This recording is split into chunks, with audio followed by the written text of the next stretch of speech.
Crecimiento, salud y nutrición en América Latina.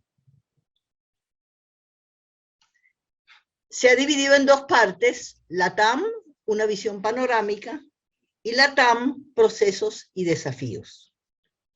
Es importante considerar la diversidad y la variabilidad de la región, tanto geográfica como étnica, como de nivel de desarrollo.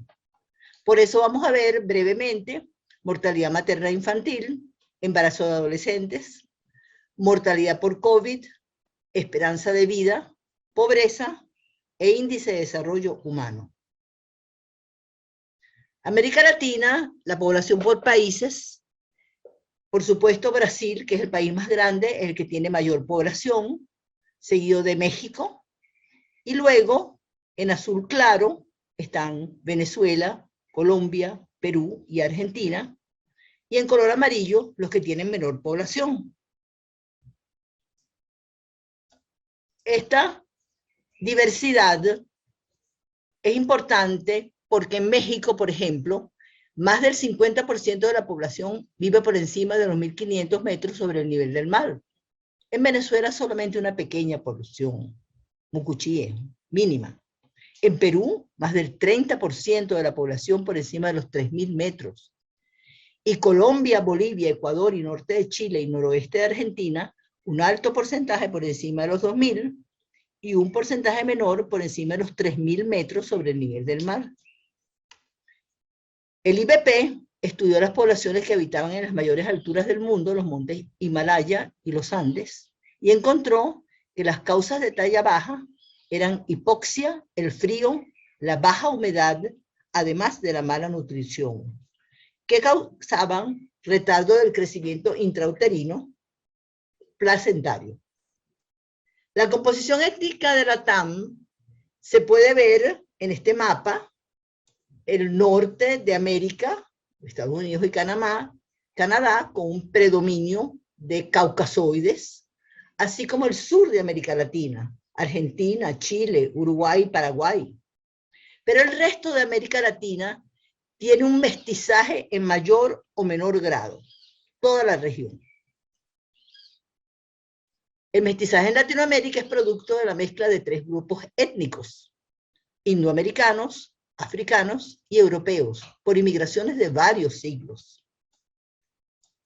Y el mestizaje en Venezuela, que fue estudiado por Rodríguez Larralde y Castro de Guerra, mostró como un ejemplo que casi un 59% era caucasoide, de origen portugués, italiano, español, un 28% indoamericano, y mucho más bajo, no llegaba a más, ni siquiera 13% de descendientes de africanos. Por supuesto, esto varió de acuerdo al estrato social y a la región del país.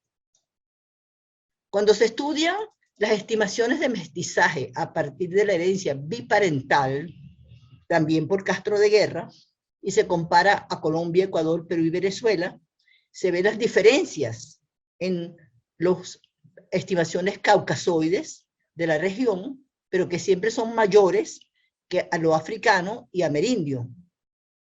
Y igualmente, no solamente cuando se estudian mestizos, sino cuando se estudian europeos. Es diferente cuando se estudia, por ejemplo, la Argentina. Y si comparamos a Buenos Aires con la región noroccidental de Argentina, Jujuy, Salta, Tucumán, Catamarca, que está justo al lado de Bolivia, vemos la diferencia. Caucasoides, más de 80% de descendientes de europeos, muy poco africano y mucho menos amerindio. En cambio, en la región noroccidental hay mucho más africano y amerindio. La transición demográfica en América Latina se puede definir como la evolución de las poblaciones y consiste en la disminución de la población joven y el aumento de la que envejece, debido a la disminución del índice de natalidad y el aumento de la esperanza de vida, como en todas partes del mundo. Se conoce con el nombre de bono demográfico el periodo donde las personas en edad de producir superan en cantidad a las personas dependientes, que son los muy jóvenes y los adultos mayores. La evolución de las pirámides poblacionales se ve la diferencia, la disminución de la base y el aumento del vértice, así como a la derecha está la pirámide más equilibrada, que se debe a cuando hay un gran bono demográfico. Esto existe en las poblaciones más evolucionadas, más maduras. La mortalidad materna en América Latina, Venezuela, junto con Bolivia, Nicaragua, Haití y Guyana, en este momento tienen la mortalidad materna más alta. La más baja son los países del sur, Uruguay, Argentina, Chile, también Costa Rica, México y Cuba, comparables con Canadá y Estados Unidos. Y los otros países son intermedios. Lo mismo la mortalidad infantil. Venezuela también, junto con la República Dominicana, Guatemala, Guyana, Bolivia, Haití, tienen la mortalidad infantil más alta. La más baja, de nuevo, los países del sur de América Latina, Uruguay, Argentina, pero también Chile, México, Belice, Cuba, comparables de nuevo a Estados Unidos. Y los otros intermedios. El embarazo adolescente, que es un gran problema en América Latina. Es muy alta en Venezuela de nuevo, junto con Nicaragua, Panamá, Ecuador, Honduras, Guyana y Dominicana. Y es baja en los países del sur, como Chile, como Uruguay, pero también en Cuba, en Costa Rica, en Perú, en México. Y hay muchos países que son intermedios. La mortalidad por COVID no obedece a ninguna ley en absoluto. Encontramos países en que está altísima, países muy poco desarrollados y países también muy desarrollados, así como Estados Unidos y Argentina, inclusive México. Y bajo en países poco desarrollados como países centroamericanos, como El Salvador, como Nicaragua, porque obedece a muchos factores. La esperanza de vida al nacer es muy importante y considerada por muchos como un indicador resumen. Es baja en países como Nicaragua, Guatemala, Venezuela, Bolivia, Guyana y especialmente Haití. Y alta, de nuevo, con países del sur, con Panamá, también en Panamá, Cuba, Costa Rica, comparables a Puerto Rico y Estados Unidos, e intermedia en el resto de los países.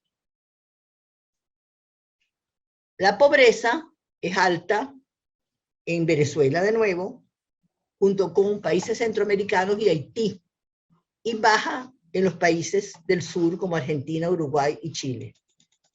Esto está muy en relación con el índice de desarrollo humano, que está construido no solamente con la esperanza de vida y con el PIB, o sea, con el ingreso per cápita, sino también con el nivel educacional. Y aquí sí vemos que el más bajo de todo es Haití, que intermedios son países de Centroamérica, que es alto en Cuba, México, Perú, Colombia, Brasil, Ecuador, Dominicana, Paraguay, Bolivia y Venezuela, y muy alto en Chile, Argentina, Uruguay, Panamá y Costa Rica. La transición epidemiológica de toda la región, no tenemos los datos en este momento, pero sí podemos decir que con seguridad sigue el mismo esquema que ha seguido en Venezuela. Aquí tenemos, por ejemplo, en la época de los 40, la primera causa de muerte era diarrea y enteritis, la segunda tuberculosis pulmonar y la tercera paludismo.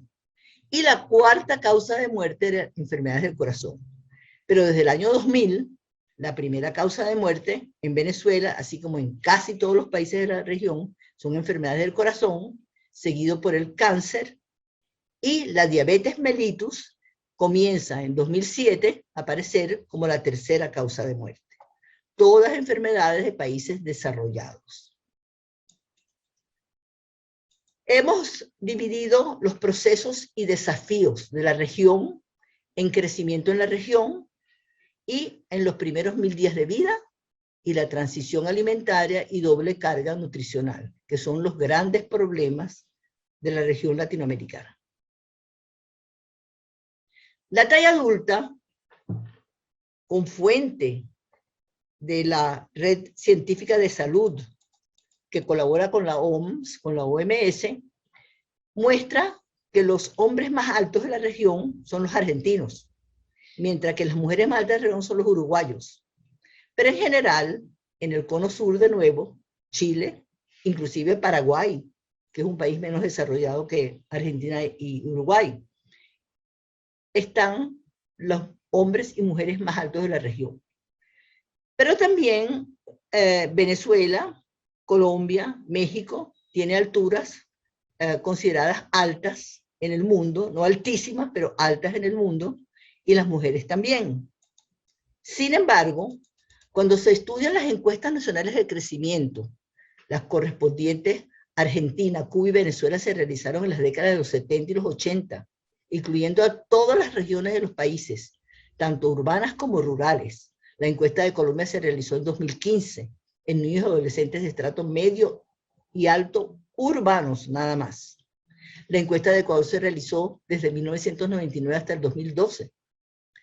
La encuesta de Perú se realizó entre 2009 a 2011 en niños y adolescentes de las zonas costeras y amazónicas, pero también incluyó a los que crecieron en grandes alturas por encima de los 4.000 metros sobre el nivel del mar.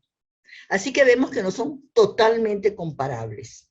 Sin embargo, es importante hacer un breve análisis. Aquí tenemos en negro la media de la OMS. Esta es la referencia mundial que deben tomar en cuenta todos los países, porque es así como la meta, en negro. Y por debajo se encuentran todos los países de la región. Todos, inclusive Argentina, durante todo el crecimiento, están por debajo de la OMS. Algunos en forma, las diferencias son significativas y otras son no significativas, pero todas son más bajas. Encontramos un gradiente, sin embargo, que es Argentina, Colombia, recordemos que en Colombia son los niños urbanos y de clase media y alta. Luego Venezuela y Cuba siempre son similares como todos los países de la región caribeña. ¿Y quiénes son los más bajos? Ecuador y Perú.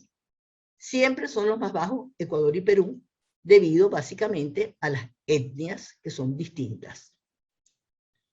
Cuando se compara el percentil 50 del índice de masa corporal, que es el indicador que se utiliza para diagnosticar obesidad o para diagnosticar desnutrición en el mundo entero, se encuentra una gran diversidad. De nuevo en negro está la OMS, que es la referencia mundial, internacional, y encontramos muy por encima a los argentinos, con un gran sobrepeso durante todo el crecimiento. Pero más arriba aún están Ecuador y Perú, pero por distintas razones. ¿Por qué? Por un mestizaje, por razones étnicas. Se encuentran el índice de masa corporal en Perú y Ecuador por encima de la referencia mundial. Y, en cambio, Venezuela y Colombia y Cuba se encuentran siempre por debajo. Al principio del crecimiento pueden encontrarse por arriba, pero siempre están por debajo de la referencia mundial, tanto Venezuela como Colombia. Tal vez a la larga esto sea una ventaja poblacional. Los primeros 1000 días de vida. Este es un concepto nuevo, muy importante, y hemos enfocado las brechas que existen en la región y también las iniciativas. Las brechas son muy altas. Las brechas son, por ejemplo, malnutrición, tanto en la mujer fértil como en la embarazada, inadecuado control del embarazo, que es típico en América Latina, con un promedio apenas de 4 controles, cuando mucho, algunas ni siquiera van a control y llegan al parto sin ir a ningún control. El embarazo de adolescentes, que es muy alto, la baja estatura de la madre, que es corriente en muchos países latinoamericanos, la prematuridad, que es mayor al 12%, el peso y talla baja gestacional, que llega a un 10%, y por encima de todo, la baja prevalencia de la lactancia materna exclusiva a los 6 meses de edad, que es apenas por encima del 30% en América Latina. O sea que tiene muchas brechas y muchos problemas en los primeros 1000 días de vida. ¿Y cuáles son las iniciativas? Aquí tenemos muchas banderas y hemos dividido esto en políticas de atención prenatal, suplementación nutricional, atención a la embarazada por factores de riesgo, el manual operativo de la modalidad 1000 días de vida que existe en algunos países, la atención integral del niño desde el embarazo hasta los 2 años, protección de la lactancia materna, que es bastante corriente, como ustedes pueden ver en Bolivia, Chile, Venezuela, Cuba y Colombia, y muy especialmente, y aquí me voy a detener, en educación y capacitación de los 1000 días de vida, que únicamente Venezuela, Colombia, Guatemala y Cuba tienen unos manuales, vamos a llamarlos así, para que sigan los médicos que atienden los primeros 1000 días de vida. En Venezuela, con gran orgullo, tenemos el Consenso sobre Nutrición en los primeros 1000 días de vida, que fue publicado en 2020 en Archivos Venezolanos de Puericultura y Pediatría, donde se ve programación metabólica, evaluación nutricional de la embarazada, crecimiento y desarrollo prenatal y postnatal, lactancia humana y alimentación complementaria, etcétera, etcétera. La transición alimentaria y nutricional. ¿Qué es? Es la sustitución de la dieta tradicional por alimentos procesados, altos en grasas saturadas, azúcares y bajos en vitaminas y minerales. Los excesos y las deficiencias son conocidos creo que por todos. Hay personas que lo llaman los excesos comida chatarra, pero no es exactamente comida chatarra, es comida mal balanceada. Barry Popkin, en 1993, basado en la transición demográfica de Thompson y Caldwell, y en la teoría epidemiológica de Omran, propuso el término, considerando las modificaciones en la dieta y la disminución del gasto energético, resultado de la urbanización. ¿Pero por qué se produce esto? Claro, por mayor facilidad de adquirir comida, por mayor consumo fuera del hogar, pero lo más importante es mayor sedentarismo en ciudades con un urbanismo anárquico y menor tiempo de la mujer que trabaja para cocinar. Hay dos tipos de TAM. Los países occidentales de alto ingreso tienen un cambio gradual, los países de bajo y moderado ingreso tienen un cambio acelerado, y aparece el sobrepeso y bajo peso, llamada la doble carga nutricional. Lo importante es que la TAM ha ocurrido en América Latina en distintos momentos y a diferentes velocidades, trayendo una heterogeneidad regional. Por ejemplo, Chile y Cuba están en plena post-transición desde hace años. Antes de entrar a hablar de la doble carga, quisiera hablar que las inequidades y contrastes en 4 países andinos, que fue muy bien presentado por Larrea y Freire, no depende solamente de la transición alimentaria, depende de las grandes diferencias que hay. Por ejemplo, hay 21% de talla baja. ¿Pero por qué se debe? Se debe a las etnias indígenas, se debe a que habitan en las grandes alturas, como dijimos anteriormente, también al nivel socioeconómico bajo. En cambio, Colombia, comparado con Ecuador, Perú y Bolivia, hay muchos menos inequidades y contrastes. Colombia se parece mucho más a Venezuela. La doble carga la estudiamos en 3 diferentes niveles. Nivel individual, por ejemplo, una mujer con sobrepeso y anemia. Nivel del hogar, una madre con sobrepeso y un niño desnutrido. Y nivel poblacional. La doble carga nutricional en América Latina, en un simposio satélite presentado en Granada, presentaron Argentina, Brasil, Chile, Colombia, Cuba, Ecuador, Guatemala, México, Perú, Uruguay y Venezuela.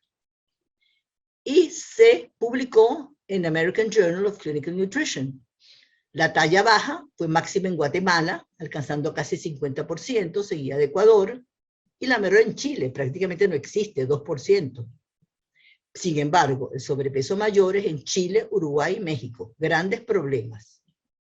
La madre con sobrepeso y niño desnutrido, aunque no resultó estadísticamente relacionado, es muy frecuente en la región, así como el sobrepeso en las mujeres, el cual puede llegar a 80% en algunos países. Rivera en el 2015 propone la necesidad de políticas y programas para combatir las diferentes formas de malnutrición en forma simultánea. El segundo simposio satélite, Malnutrición en todas sus formas, en Buenos Aires, analizó los resultados de 10 países latinoamericanos, encuestas nacionales, y encontró que Chile y Cuba estaban en posttransición. En Argentina había un sobrepeso máximo en mujeres de estratos bajos y en hombres de estratos altos.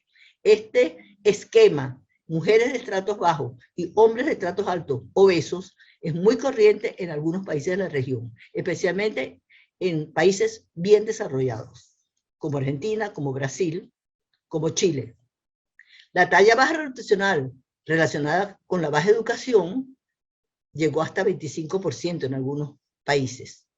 Y la anemia y el sobrepeso, especialmente alto en mayores de 20 años, relacionado también con el estrato más bajo.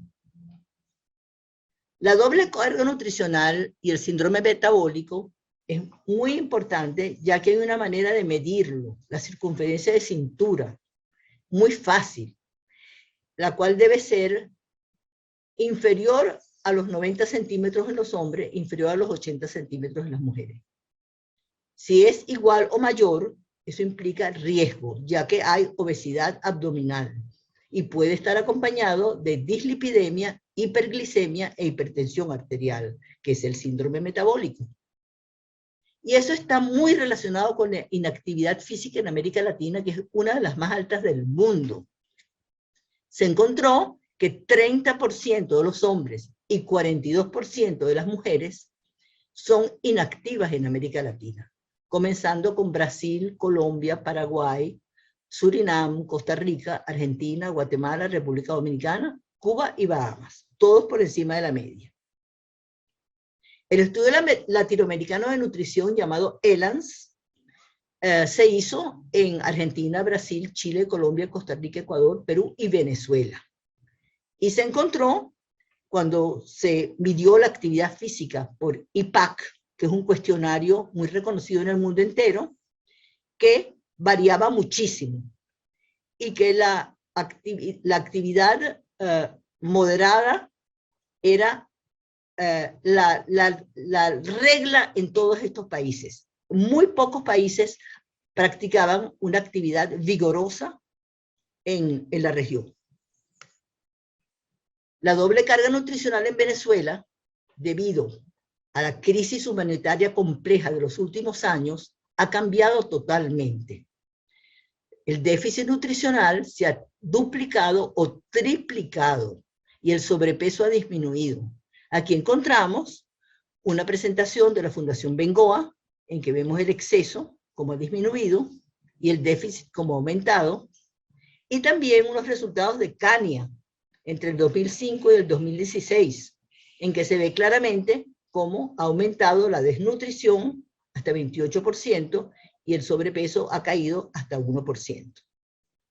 De la misma forma, en los últimos años, estos son datos sumamente recientes, en niños y adolescentes evaluados en triaje, en Kania, datos sin publicar, se encuentra el aumento en rojo muy importante de la desnutrición y la caída del sobrepeso, y en embarazadas adolescentes y no adolescentes también, seguidas por Kania, se encuentra que son muy pocas las obesas y con sobrepeso, y muchas las desnutridas. Esta es una tragedia para cualquier país. La malnutrición hospitalaria del Hospital de Niños JM de Los Ríos muestra cómo ha aumentado la desnutrición grave, tanto edematosa como por marasmo, y cómo disminuyó el exceso. Todo esto debido a esta gran crisis que ha habido en Venezuela. La gran diversidad geográfica, étnica y de nivel de desarrollo de la región hace que los procesos y desafíos sean considerados en conjunto y en particular. Como dice Juan Rivera, se propone la necesidad de políticas y programas para combatir las diferentes formas de malnutrición simultáneamente en la región. Agradecimientos a todas estas personas que tomaron parte de esta presentación.